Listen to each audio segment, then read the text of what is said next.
और डांसिंग से ऑडियंस और फैंस को जोड़े रखती थी। उसके साथ साथ ये तीनों डिमॉन हंटर्स भी थी। उस स्टेडियम के साथ कहानी का फ्लैशबैक दिखाया जाता है, जब स्टोरी हमें एक पुराने टाइम में ले आई थी। सदियों पहले से लोग डिमॉन से डरते थे, क्योंकि डिमॉन्स शुरू से ही इंसानों का शिकार करते थे, लोगों की सोल को चुरा लेते और उस सोल की पावर से खुद को स्ट्रॉन्ग करते थे, और फिर इस सोल को अपने डिमॉन किंग गुइमा को भेज दी जाती। ये सिलसिला काफी अरसे तक चलता रहा। आखिरकार ह्यूमैनिटी को इन डिमॉन से बचाने के लिए डिमॉन हंटर सामने आती हैं। ये 3 लड़कियों का एक ग्रुप था जो कि सिंगिंग के थ्रू लोगों की सोल को जोड़कर रखती और 7 डिमॉन्स का शिकार करके इंसानों की सोल बचाती। इस बैंड ने अपनी पावर से एक ऐसी शील्ड बना ली थी जिससे डिमॉन्स आसानी से इंसानों तक नहीं पहुंच पाते थे। अब हर जनरेशन में ऐसे ही डिमॉन हंटर्स की सिलेक्शन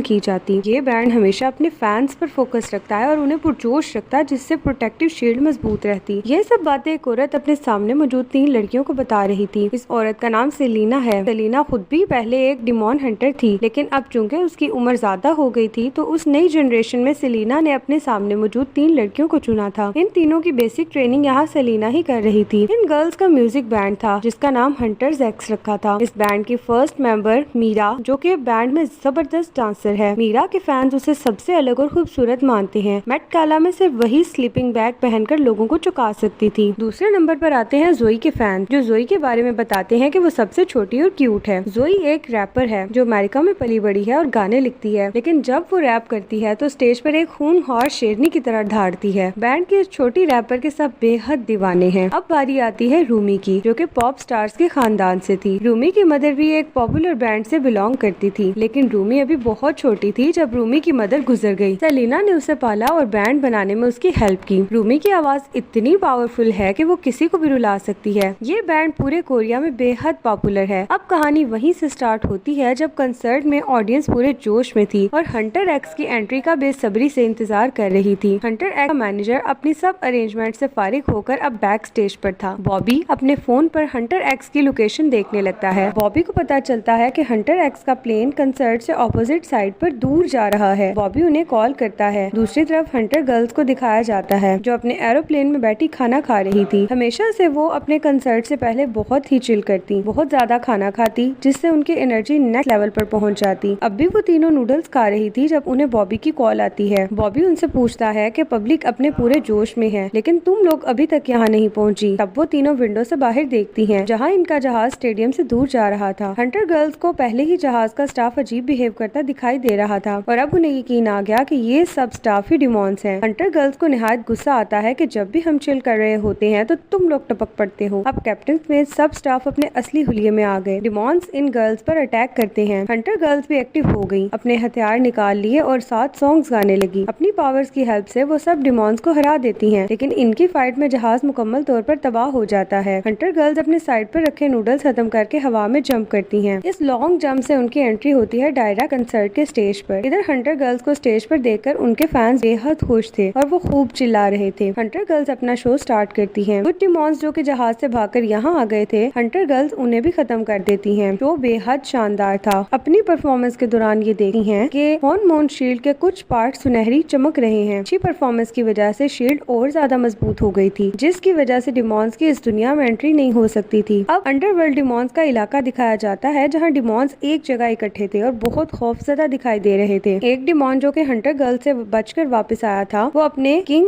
गुइमा के पास जा रहा था। वो डिमॉन बहुत खौफजदा था जब वो गुइमा को बताता है, मैं हंटर गर्ल्स को कंसर्ट करने से रोक नहीं पाया क्योंकि वो बहुत ज्यादा स्ट्रॉन्ग और पावरफुल हो चुकी हैं। तो ये सुनकर गुइमा गुस्से में आ जाता है और अपनी आग से उस डिमॉन को जलाकर राख कर देता है। गुइमा को गुस्से में देखकर बाकी डिमॉन्स भी डर जाते हैं। इधर दिखाया जाता है कि एक डिमॉन लड़के को जो अपने साथी डिमॉन्स के साथ बीपा बजाता हुआ गुइमा के सामने आ जाता है। गुइमा उससे पूछता है कि वो क्या करना चाह रहा है। जीनू बताता है कि उसके पास एक बढ़िया प्लान है। हंटर गर्ल्स को तोड़ने के लिए हमें उनके फैंस को तोड़ना होगा। जीनू अपने साथी बॉयज के साथ मिलकर हंटर एक्स के मुकाबले पर अपना बैंड बनाएगा। फिर अपने बैंड्स के थ्रू उन गर्ल्स के फैंस छीन लेंगे, जिससे वो कमजोर हो जाएंगी। इस तरह हंटर गर्ल्स को आसानी से खत्म कर देंगे। गुइमा को ये आइडिया पसंद आता है। फिर वो जीनू से पूछता है कि ये सब तुम क्यों करोगे। जीनू कहता है कि मैं ये काम तुम्हारे लिए करूंगा, के बदले में तुम मेरी ओल्ड मेमोरीज को रिमूव कर देना। इधर हंटर गर्ल्स को दिखाया जाता है जो अपने आज वाले कंसर्ट के बाद बेहद खुश थी। मून के गोल्डन शाइन की वजह से वो बहुत मोटिवेटेड भी थी। इनका मैनेजर बॉबी उन्हें गुड बाय कहकर कहकर वहाँ से चला जाता है। हंटर गर्ल्स भी वापस अपने रूम में आ गई थी। इस शानदार से कंसर्ट के बाद गर्ल्स को ब्रेक चाहिए थी। जोई और मीरा बहुत सारा स्नैक्स ले आई थी। अब ये गर्ल्स मुकम्मल चिल और रिलैक्स थी। इधर रूमी इनके साथ मिलकर प्लान बना रही थी कि हमें जल्द से जल्द अब अपना नया एल्बम रिलीज कर देना चाहिए, क्योंकि अभी हॉर्मोन के कुछ पार्ट्स गोल्डन शाइन कर रहा है। तो नया एल्बम लेके आने से हॉर्मोन मजीद स्ट्रॉन्ग हो जाएगा और हॉर्मोन शील्ड को तोड़ना निहायत मुश्किल हो जाएगा। जोई और मीरा सोफे पर आराम से बैठी थी जब अचानक से रूमी अपने नए कॉस्ट्यूम पहने आती है। उसके हाथ में जोई और मीरा के ड्रेसेस भी थे। रूमी उन्हें बताती है कि आज रात गोल्डन एल्बम को लॉन्च करना है, जिसके लिए हमें इंटरव्यू भी देना है, तो चलो शाबाश, जल्दी से तैयार हो जाओ। हंटर गर्ल्स पहुंच जाती हैं इंटरव्यू देने के लिए, जो कि जबरदस्त रहा था। इसके बाद उन्हें अपने सॉन्ग्स की प्रैक्टिस करना थी। जोई, मीरा और रूमी स्टेज पर प्रैक्टिस कर रही थी। इनका मैनेजर बॉबी भी उनके साथ ही था। जब रूमी सिंग करना स्टार्ट करती है तो उसे अपनी आवाज में खिंचाव महसूस होता है। रूमी एक पल को रुकती है और फिर से सॉन्ग स्टार्ट करती है, लेकिन अब की बार भी पहले जैसा ही खिंचाव गले में था। रूमी घबराकर 5 मिनट की ब्रेक का कहकर वहाँ से चली जाती है। रूमी वहाँ से ड्रेसिंग रूम में आती है और घबरा कर जैकेट उतारती है। पता चलता है कि रूमी पर भी वही मार्क हैं जो कि डिमॉन्स की बॉडी पर होते हैं। इधर एक बैक फ्लैश में दिखाया जाता है कि जब छोटी सी रूमी अपने सेलिना से इन मार्क्स के बारे में पूछ रही थी, तो सेलिना बताती है कि ये मार्क्स रूमी के डैड की वजह से रूमी पर हैं, क्योंकि रूमी के डैड भी एक डिमॉन थे। लेकिन तुम अपनी माँ की तरह बहादुर और डिमॉन हंटर हो, तो तुम्हें हर एक डिमॉन से फाइट करना होगी और उसे खत्म करना होगा। जब पूरी तरह से हॉर्मोन मजबूत हो जाएगा तो डिमॉन वापस दुनिया में आ ही नहीं सकेंगे और फिर आहिस्ता आहिस्ता ये मार्क्स जो तुम्हारी बॉडी पर है खत्म हो जाएंगे। इधर ड्रेसिंग रूम में रूमी सोच रही थी कि हॉर्मोन तो स्ट्रॉन्ग हो रहा है, फिर क्यों ये मार्क्स मुझे परेशान कर रहे हैं। इन मार्क्स से परेशान होकर रूमी उस बिल्डिंग से ही भागती हुई दूर जा रही थी, क्योंकि सेलिना ने उससे कहा था कि अपने ये मार्क्स दुनिया से छुपा कर रखना। कुछ टाइम अकेले रहने के बाद रूमी वापस फ्लैट में आ जाती है, जहाँ जोई और मीरा उसे तसल्ली देती हैं कि तुम परेशान ना हो, हम कुछ टाइम के बाद दोबारा से कंसर्ट को प्लान कर लेंगे, तब तक बॉबी हमारी ऑडियंस को संभाल लेगा। इसी वक्त बॉबी की कॉल आ जाती है, जो रिसीव करने तक बॉबी बताता है कि तुम लोगों को जल्दी कुछ करना होगा, क्योंकि ऑडियंस सख्त नाराज है तुम लोगों को आज भी लाइव परफॉर्मेंस ना करने की वजह से।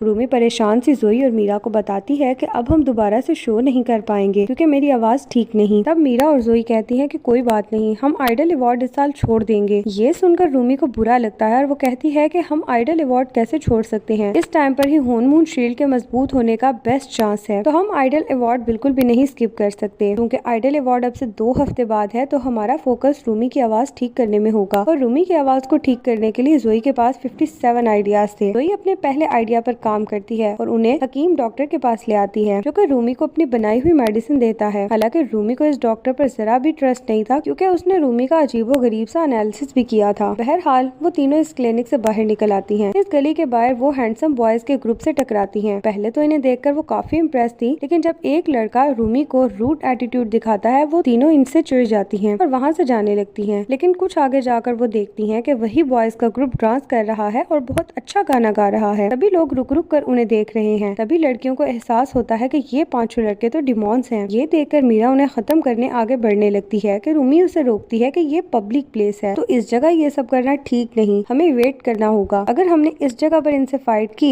तो ये आम लोगों को नुकसान न पहुंचा दें। पब्लिक इनकी परफॉर्मेंस से बहुत खुश होती है। ये खुद को साजा बॉयज के नाम से इंट्रोड्यूस करवाते हैं और लोगों को बताते हैं कि रात उनके शो में परफॉर्मेंस देखने के लिए आए। दूसरी तरफ हंटर गर्ल्स गुस्से से पागल हो रही थी कि आज तक हमने किसी भी डिमॉन को नहीं छोड़ा और आज ये सब कितनी आसानी से हमसे बच निकले। हंटर गर्ल्स रात उनके शो में चुपके से आती हैं कि परफॉर्मेंस खत्म करने के बाद वो इनको भी खत्म कर देंगी। ये तीनों स्टेज के पीछे छुपी हुई थी और साजा बॉयज के बाहर निकलने का इंतजार कर रही थी कि जीनू उन्हें वहाँ छुपे देख लेता है और सब लोगों में अनाउंस कर देता है कि आज हमारे दरमियान खास गेस्ट हैं और हेडलाइट्स अब हंटर गर्ल्स पर डाल दी जाती है। अब ना चाहते हुए भी हंटर गर्ल्स को सामने आना पड़ता है। इधर साजा बॉय मौका पाकर स्टेज से भाग निकलते हैं और एक सैलून में घुस जाते हैं। गर्ल्स इनका पीछा करते हुए वहाँ आती हैं, लेकिन साजा बॉयज इनके चारों तरफ से वाटर के डिमॉन हंटर्स छोड़ देते हैं। हंटर गर्ल्स बुरी तरह इस ट्रैप में फंस जाती हैं, लेकिन रूमी इन डिमॉन्स के जीनू हेड के पीछे आती है और उस पर अटैक करने लगती है, जबकि मीरा और जोई अब तक वाटर डिमॉन से लड़ रही थी। रूमी और जीनू की फाइट में रूमी का बाजू थोड़ा फट जाता है, जिससे रूमी के बाजू पर बने डिमॉन मॉक्स भी जीनू देख लेता है। अब जीनू को पता लग गया था कि रूमी भी हाफ डिमॉन है। इधर जोई और मीरा उन डिमॉन्स में फंसी थी और मुसलसल रूमी को हेल्प के लिए पुकार रही थी। रूमी अपने बाजू पर बने मार्क फ्रेंड्स को नहीं दिखाना चाहती थी। रूमी किसी तरह बाजू पर कपड़ा बांधती है और फिर अपनी फ्रेंड्स की हेल्प करने जाती है। दूसरी तरफ जीनू को दिखाया जाता है जिससे गुइमा काफी खुश था क्योंकि गुइमा को काफी सारी सोल्स मिल रही थी और रियल वर्ल्ड पर लगा बैरियर भी कमजोर हो रहा था। इधर हंटर गर्ल्स भी वापस अपने फ्लैट में खड़ी थी जब वो देखती है कि जगह जगह रेड स्पॉट बन रहे हैं, मतलब हॉर्मोन शील्ड कमजोर हो गई थी। ये चीज हंटर गर्ल्स को काफी परेशान कर देती है। तभी यहाँ एंट्री होती है बॉबी की, जो कि उन्हें एक मजीद बैड न्यूज देता है कि साजा बॉयज इंटरनेट पर तेजी से वायरल हो रहे हैं। लोग उन्हें बेहद पसंद कर रहे हैं। रूमी कहती है कि हम इनका मुकाबला आइडल अवार्ड में करेंगे और उन्हें पछाड़ देंगे। जोई इसके लिए अब नए लिरिक्स लिखने और मीरा नए डांस स्टेप तैयार करने का कहती है और रूमी अपनी आवाज बेहतर करने के लिए हकीम डॉक्टर की मेडिसिन यूज करती है, लेकिन पता चलता है कि वो मेडिसिन नहीं बल्कि सिर्फ जूस था। इसी वक्त रूमी को अपनी बालकनी में अजीबोगरीब सा परिंदा दिखाई देता है। रूमी इस परिंदे को देखने जाती है, तभी उसकी नजर पड़ती है पास मौजूद डिमॉन कैट पर। रूमी फौरन एक्टिव होकर अपनी तलवार निकालती है, लेकिन जब ये देखती है कि वो कैट तो उसे कोई नुकसान नहीं पहुंचा रही तो रूमी भी नरम पड़ जाती है। कैट आगे आती है और अपने मुंह से एक लेटर निकाल देती है जिस पर जीनू का पैगाम लिखा था। जीनू उसे मिलने के लिए बुलाता है। अब रूमी ना चाहते हुए उससे मिलने चली जाती है। जैसे ही रूमी वहाँ पहुँचती है तो जीनू को देखकर फौरन अटैक कर देती है। जीनू उसे काम डाउन होने का कहता है कि मैं तुम्हारा दुश्मन नहीं हूँ। अगर मैं तुम्हें नुकसान पहुँचाना चाहता तो सबसे पहले तुम्हारी फ्रेंड्स को सच्चाई बताता कि तुम डिमॉन हो। रूमी कहती है कि मैं डिमॉन नहीं हूँ। तब जीनू पूछता है कि वो तुम्हारे जिस्म पर डिमॉन मार्क्स कैसे हैं। जीनू मजीद कहता है कि मैं जानता हूँ कि कैसा लगता है इन मार्क बॉडी पर होना। हमें सिर्फ दुख, दर्द और शर्म महसूस होता है। रूमी कहती है कि गलत, तुम डिमॉन्स कुछ भी महसूस नहीं करते। जीनू कहता है कि हमें हर वक्त ये एहसास दिलाया जाता है कि हम डिमॉन्स कैसे बने। गुइमा हमें कुछ भी भूलने नहीं देता। मुझे आज भी वो दिन याद है जब 400 साल पहले मुझे पहली बार गुइमा की आवाज सुनाई दी। इस वक्त मेरी फैमिली और मैं बहुत ज्यादा गरीब थे। सड़क पर गिटार बजाकर थोड़ा जो कह रही थी कि तुम किसी काबिल नहीं हो, तुम अपनी फैमिली का ख्याल नहीं रख सकते, लेकिन मैं तुम्हारी मदद कर सकता हूँ। फिर रातों रात उसकी आवाज फेमस होने लगी। किंग के कानों तक की आवाज पहुँची तो उसने भी तारीफ की। अब उसे और फैमिली को महल में रहने की जगह मिल गई और अच्छे अच्छे खाने भी मिलने लगे। जीनू और उसकी फैमिली महल में रहने की वजह से बहुत खुश थे कि अचानक जीनू के जिस्म पर डिमॉन मार्क्स आने लगे। ये निशान धीरे धीरे बढ़ते गए और आखिरकार जीनू ने खुद को डिमॉन वर्ल्ड में कैद पाया। अब वो गुइमा का गुलाम बन गया था। इसके बाद जीनू की फैमिली ने सब कुछ खो दिया और वो वापस से सड़क पर आ गई। जीनू को आज तक इस बात का रिग्रेट है और मुझे आज तक वो आवाजें सुनाई देती हैं। जीनू अब रूमी से कहता है कि तुम स्पेशल हो जो अब तक अपने माँ को कंट्रोल कर पाती हो। जीनू कहता है कि बेशक तुम अभी ये नहीं मान रही, लेकिन जब तुम्हें एहसास हो कि तुम भी हम जैसी हो तो मुझसे मिलने आ जाना। रूमी को इसकी बातों से बेहद गुस्सा आता है, लेकिन जब तक वो जीनू पर अटैक करती वो उधर से गायब हो चुका था। अब नेक्स्ट सीन में दिखाया जाता है जब हंटर गर्ल्स बैठी थी और आइडल अवार्ड में परफॉर्म किए जाने वाला सॉन्ग सिलेक्ट कर रही थी और डांस के स्टेप भी फाइनल कर रही थी। बस रूमी की आवाज को रेस्ट दिया जा रहा था ताकि परफॉर्मेंस के दिन अच्छा प्ले हो। अब वो फैंस के ऑटोग्राफ के सेशन में जाती हैं जहां वो फैंस को ऑटोग्राफ दे रही थी। इसी वक्त में साजा बॉयज भी वहां आ जाते हैं तो इन्हें देखकर फैन दो हिस्सों में बैठ जाते हैं। ये देखकर रूमी कहती है कि साजा बॉयज भी उनके साथ ही बैठेंगे क्योंकि रूमी अपने फैंस को टूटता हुआ नहीं देख सकती थी। अब हंटर गर्ल्स और साजा बॉयज एक ही टेबल पर बैठे थे। मीरा और जोई को उनसे चिढ़ हो रही थी, लेकिन फैंस की खातिर चुकी। इधर जीनू भी रूमी से बात करने की कोशिश कर रहा था, लेकिन रूमी उसे इग्नोर करने की कोशिश कर रही थी। रूमी कहती है कि मैं किंग डिमॉन से नफरत करती हूँ और तुम उसी को खुश करने की कोशिश करते हो। तुम डिमॉन किंग की मदद करते हो। जीनू का कहना था कि मैं खुद की मदद कर रहा हूँ क्योंकि अगर मैं डिमॉन किंग को खुश करूंगा तो बदले में वो मुझे आजाद कर देगा। वैसे भी नफरत से तुम आज तक कुछ बदल पाई हो। इन लोगों को बातें करता फैंस भी नोटिस कर रहे थे तो साजा बॉयज भी जल्दी इस सेशन से चले जाते हैं। रात रूमी भी अपने रूम में बैठी सॉन्ग्स के कुछ लिरिक्स बदल रही थी। जब जीनू की डिमॉन कैट उसके पास आती है, वो रूमी को बुलाने आई थी, लेकिन रूमी उसे वापस जाने का कहती है। तभी रूम का डोर नॉक होता है। रूमी जल्दी से दरवाजा खोलती है और मीरा देख लेती है कि उसने गाने के लिरिक्स बदले हैं। वो रूमी से पूछती है कि ऐसा क्यों कर रही है, तो रूमी कहती है कि वो सॉन्ग नफरत से भरा था इसलिए कुछ लिरिक्स बदले हैं। मीरा को ये सुनकर एहसास होता है कि रूमी उससे कुछ छुपा रही है क्योंकि उसने भी रूमी को जीनू से बात करते देखा था। मीरा उस पर गुस्सा होने लगती है, लेकिन फिर दुखी होकर सॉरी भी करती है। तो उसे बस हर हाल में डिमॉन को खत्म करना है। उसके बाद दिखाया जाता है कि साजा बॉयज के फैंस में से सोल चुराई जा रही थी और ये सब साजा बॉयज ही कर रहे थे। साजा बॉयज ये सोल्स चुराकर डिमॉन किंग को दे रहे थे और वो बहुत ज्यादा स्ट्रॉन्ग हो रहा था। जीनू को रूमी के नजदीक होता गुइमा ने भी देखा था, तो वो जीनू को वार्निंग देता है कि अगर तुमने अपने काम पर फोकस ना किया तो याद रखो मैं वो आवाजें भी तेज कर सकता हूँ। और इन्हीं आवाजों से वो जीनू को टॉर्चर करता था जो जीनू की फैमिली की थी। दूसरी तरफ डिमॉन कैट फिर से रूमी के पास आ जाती है और जीनू का पैगाम देती है। अब की बार रूमी उससे मिलने चली जाती है और जीनू को समझाती है कि अगर तुम वाकई डिमॉन किंग से आजादी चाहते हो तो हंटर एक्स की हेल्प करो, क्योंकि अगर हंटर गर्ल्स इस